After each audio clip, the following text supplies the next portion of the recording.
Donald Trump just sent another public message to Elon Musk, and this one is not a friendly one. We have seen how Musk and Trump were kind of close before. Then over time, things have changed between them. There is a good reason to believe that public battle is not over yet. Is Donald Trump seriously wanting to slow down electric car integration in the United States? Or is this just something personal between him and Elon this time? Let's find out. As President Biden pulled through several significant legislative changes for his policy program, including tax advantages for electric cars, made famous by Musk's Tesla, the Republicans have lost their strongest stick in the form of rising gas costs. In his first remarks since the FBI raid on his Mar-a-Lago estate, Donald Trump attacked electric cars in a weekend address that criticized two of his primary rivals, the rising Republican star Elon Musk and the probably outgoing President Joe Biden. Trump made a suggestion that he would eliminate any such subsidies in the Pennsylvania coal mining town of Wilkes-Barre. He told a story of a friend who was tired of driving their electric vehicle from Kentucky to Washington, D.C. because of all the supposed charging stops. Trump said the individual told him, please let's get rid of this stuff, and that it reportedly took the individual more time to charge their electric car than it did to actually drive one. One of the few Republican members of Congress that drives a Tesla is Kentucky's Thomas Massie, so it would seem doubtful that Trump could have been referring to him.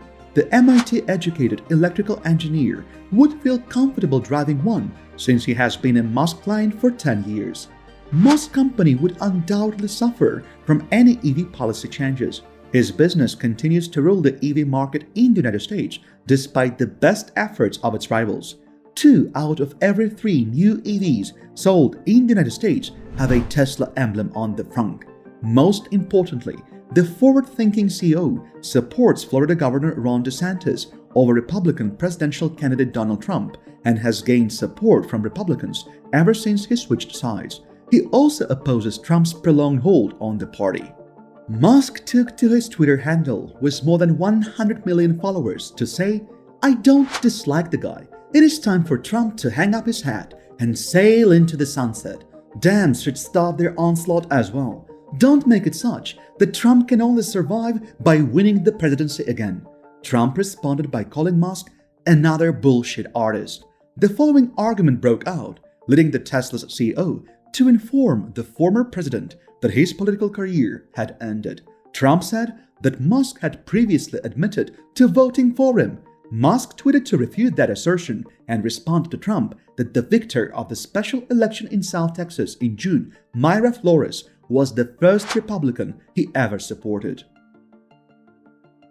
Musk's endorsement of DeSantis puts him at odds with Peter Thiel, his old business partner and a prominent Silicon Valley venture financier who supported Trump earlier during his successful 2016 presidential campaign. The automotive sector is unique. It symbolizes the American middle class, which was previously supported by stable, well-paying industrial jobs that provided benefits like healthcare and pensions. Trump's criticism of EVs comes days after Tucker Carlson used a chunk of his daily program to paint these vehicles as a threat to individual freedom and a charade for state control, since they may be subject to rolling blackouts by regulators like those in California.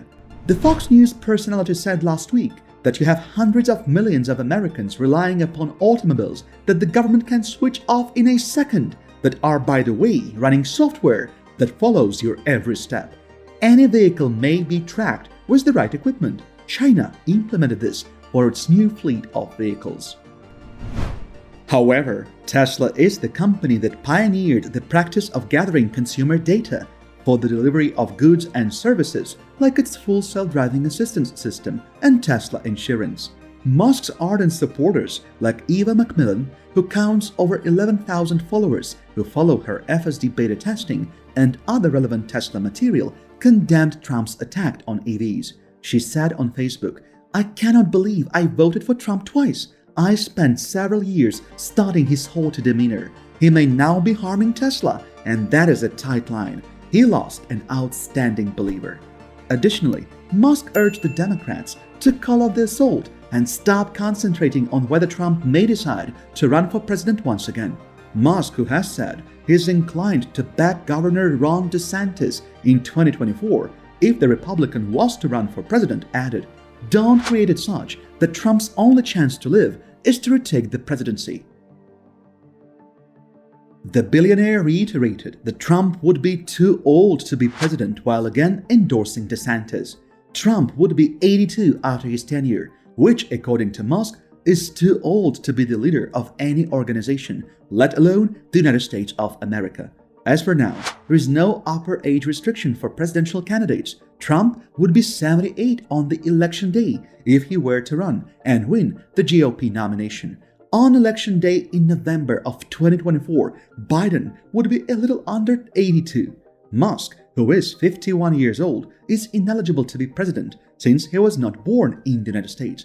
Musk continued by saying that DeSantis would easily win. He doesn't even need to campaign if he ran against Biden. Trump claimed that Musk had sought the previous president for assistance in financing his project and that he would be worthless without it. Musk's criticism of Trump comes as Twitter prepares to go to court against the businessman to compel a takeover it wasn't even sure it wanted. The board of the social media giant is expected to file a lawsuit in the Delaware Court of Chancery as early as this week to keep Musk on the hook after he announced that he was pulling out of the deal to purchase Twitter, which caused the company's stock to drop another 11.3%. According to Musk's legal team, the $44 billion deal may be cancelled since Twitter did not provide him with enough details about the company's operations. Musk and Twitter are exchanging barbs as Trump continues to criticize the House Select Committee looking into the 6th of January 2021 uprising preparations. The 7th public hearing will be centered on how Trump and his supporters invited far-right militant organizations to Washington as he became more and more determined to cling to power. The committee is anticipated to make the case that Trump interfered with a smooth transition of power on the 6th of January 2021, the same day the votes were counted by Congress. So, are Musk and Trump truly having a duel due to the politics? The last time we checked, Musk was trying to secure Trump's interest. Musk said in May that he would lift Twitter's ban on Trump shortly after it was revealed that he was purchasing the social media platform. Following the brawl at the Capitol, Twitter has blocked Trump's account due to the potential of additional instigation of violence. Trump claims he won't return to Twitter, but Musk called the decision a mistake. "I do believe that excluding Donald Trump was improper." Musk remarked, "I believe that was a mistake." Despite alienating a significant portion of the population, Donald Trump's voice was not eventually silenced. Republicans' top goal, according to Trump, should be to end left-wing censorship and to restore free speech in America. Trump switched his focus to Musk and Twitter as he pushed fans to join his social media business, Truth Social, saying it's hot as a gun. "And who the heck knows what the future holds," added Trump. Trump criticized Musk for supposedly informing the previous president that he had supported him.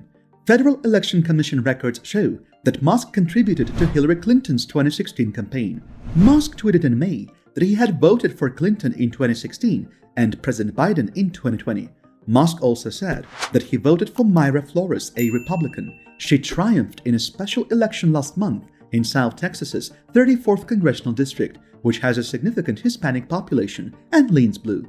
At the end of the day, both Trump and Elon have reached the point of no return, which means if Trump becomes the president for the second time in 2024, Elon Musk will probably dedicate most of his future tweets replying to Trump. No matter what happens, it will be interesting. So let's grab enough popcorn and see what actually happens.